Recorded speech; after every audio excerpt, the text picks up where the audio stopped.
اختتمت الدورة السابعة للمهرجان الدولي لسينما الشباب بمكناس. دورة تتميز هذه السنة بالاتفاق على الانطلاق بهذا المهرجان نحو آفاق أوسع ونحو تصور جديد يعطي لهذا المهرجان بعده الدولي والحقيقي.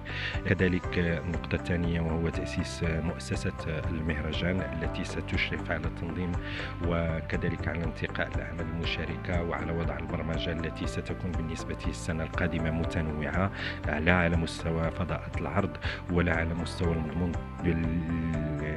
الذي سيكون في هذه الدورة، خاصة ما يتعلق بالتكوين من خلال شراكات مع مؤسسات دولية تقوم بدور التكوين في مجال السينما ومهن السمع البصري.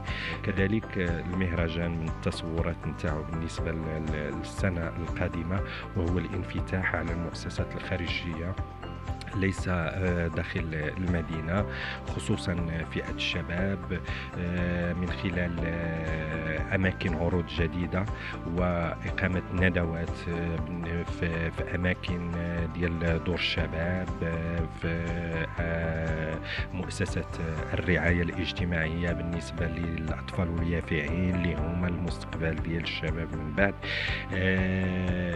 والأهم هو إعطاء الإشعاع الحقيقي لهذه المدينة التاريخية، مدينة مكناس اللي هي مدينتي.